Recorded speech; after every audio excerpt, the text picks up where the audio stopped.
You're listening to a Roddenberry podcast. All right, welcome back, everybody. Middle of the week, and more of your questions and comments and our conversation around them. I'm John Champion.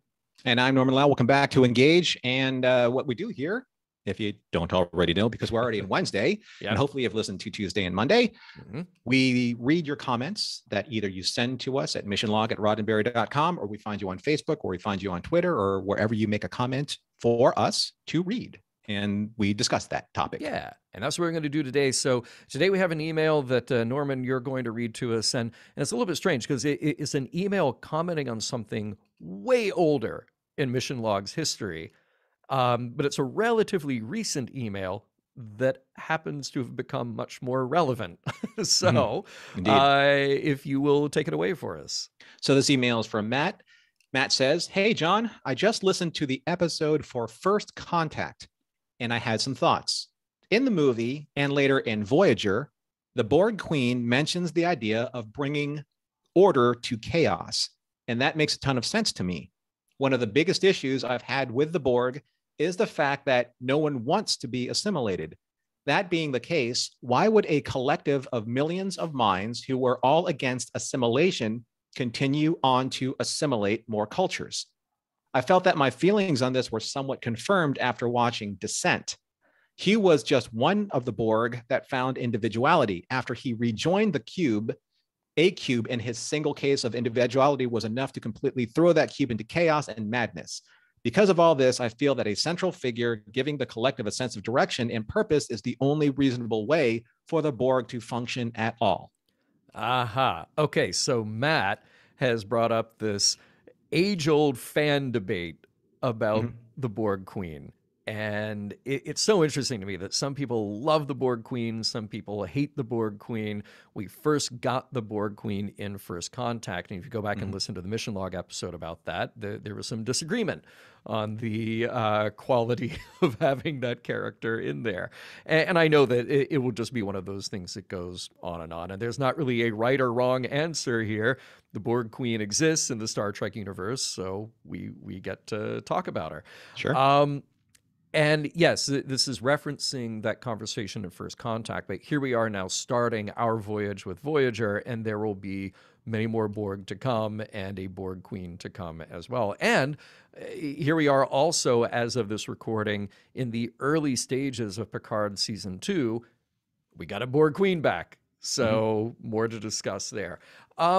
Is it a Borg Queen or is it the Borg? Is it the Borg Queen or is it a Borg Queen? Okay, well, that is an interesting question because so far the Borg Queen has been played by 3 different actors.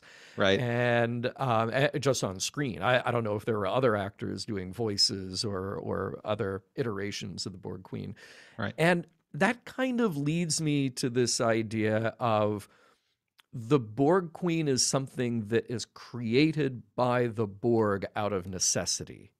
So I like this idea. I like this thought that Matt is sharing with us here, that all those impulses from all of those individuals who were assimilated and didn't want to be there, there has to be something in the programming that keeps them in line. And maybe the Borg Queen is a natural result of that programming that says, oh, okay, well, maybe you kill a Borg Queen in one place, we're going to create another one out of, the next appropriate species that fits, because we need this level of control. Now, I fully understand, I fully get it, that something that makes the Borg scary is the idea that they don't care about assimilating. They don't have an agenda other than just add more. Go get more individuals to put into our collective. And they're unpredictable, uncontrollable. They're zombie-like in that way. I get it. I get that all of those things make them scary. It doesn't necessarily take away from that for me when you introduce a Borg Queen. Maybe I will change my mind the further we get into either Voyager or Picard. But it didn't really bother me in the movie. How did you feel? Well, I guess my biggest question is, why isn't there a Borg king? Yeah. Well, right? I guess it's like a beehive. You I just know, I got, know. yeah, I'm okay, just, I'm you just, I'm kid, you being, kid. I kid, I kid, yeah, I Yeah, kid, yeah. yeah. You'll talk amongst yourselves, right? But okay, so from my understanding, the Borg were this leaderless hive collective mind. They did, like Terminators, they just do. They consume, they create, they consume, they create, they assimilate, they consume, create, wash, rinse, repeat, because that's what they do. That's all they do. That's their programming, that's their nature, etc. And then individuality is introduced to the Borg through Hugh. Mm-hmm. Is it because of that individuality that spreads like a virus through a virus-like system that initiated the need, the necessity for the Borg Queen? This is like, so is that the is that the is that the series of events that leads to this? Okay, it's a fail-safe device within the Borg saying that in order for us to stay in this mode, we need a hierarchy presence now that we've never had to deal with before in order to logically stay within this mode. Yeah. Yeah. So I don't know if that's the case. It seems logical to me, but I hate to be kind of like the cynical realist of all of this. Oh, do it. Do it.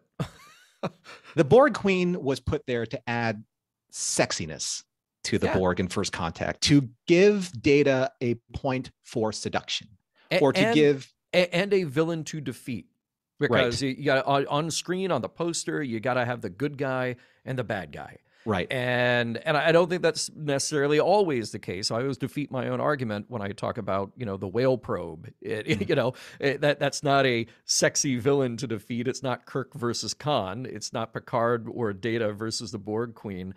But for that type of storytelling, that's what they're going to do. And they did.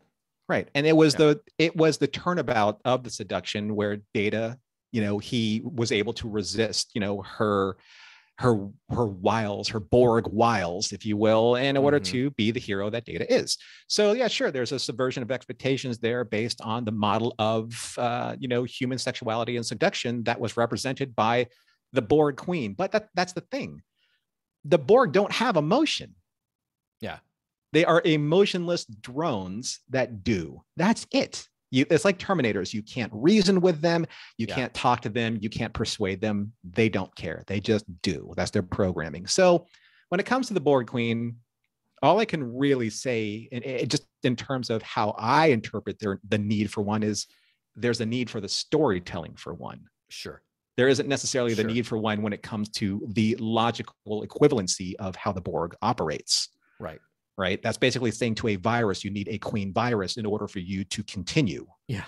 That doesn't happen that way biologically, because there's no need for that. The virus just does. It consumes, and replicates. But when you need something, and why can't there be a sexy Borg king? Come on, man. Right. There you go. One day, man. One day. Put like Oscar Isaacs and a bunch of prosthetics. You got sexy Borg king. Sexy Borg king. Right? All right. You heard it here first. This is what we're calling for. So Oscar you want to Isaacs. weigh in? Yeah. You want to weigh in on that? You know what to do. You send us your comments at missionlog@roddenberry.com, or you find us on Facebook and Twitter at MissionLogPod. Subscribe to this very playlist right here, the Mission Log Engage playlist at youtube.com/RoddenberryProd. Remember, we may engage with your comments on the air.